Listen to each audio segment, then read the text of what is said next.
નમસ્કાર. ધારાસભ્યએ આપી ખુલ્લી ધમકી. રાજ્યમાં અનેકવાર રાજકીય નેતાઓ કે તેમના સગાઓની દાદાગીરી સામે આવતી હોય છે. એવી જ એક ઘટના વડોદરાના પાદરાથી સામે આવી છે. વિગતો મુજબ વડોદરાના પાદરામાં ધારાસભ્ય ભાઈની લુખાગીરી સામે આવી છે. પ્રાથમિક વિગતો મુજબ એમએલએ ચૈતન્યસિંહ ઝાલાના ભાઈએ જ્વેલર્સ વેપારીને સમાધાન માટે બોલાવી માર માર્યો હોવાનું સામે આવ્યું છે. જોકે હવે પાદરાના ધારાસભ્યનું પણ નિવેદન આપતા કહ્યું કે મારા ભાઈની સંડોવણી જણાશે તો કાયદાથી બંધાયેલા છીએ. એમએલએ ચૈતન્યસિંહ ઝાલાના ભાઈએ જ્વેલર્સ વેપારીને માર માર્યો હોવાનો આક્ષેપ કરવામાં આવ્યો છે. ધારાસભ્યના ભાઈ મયુરસિંહ ઝાલાએ વેપારી વિવેક સોનીને સમાધાન માટે બોલાવી વેપારી અને તેમના 3 કારીગરોને માર માર્યો હતો. યુવરાજસિંહ ઝાલાએ સમાધાન માટે બોલાવી અને માર મારતા વેપારી વિવેક સોની ઇજાગ્રસ્ત બનતા સારવાર હેઠળ ખસેડાયા છે.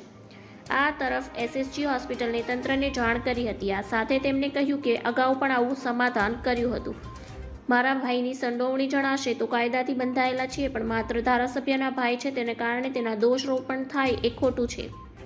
વિવેક સોની વારંવાર આ કૃત્ય કરવા ટેવાયેલા છે. આ બાબતે મારા ભાઈ પાદરા પોલીસ મથક ફરિયાદ કરવા જશે. ધન્યવાદ. જય હિન્દ.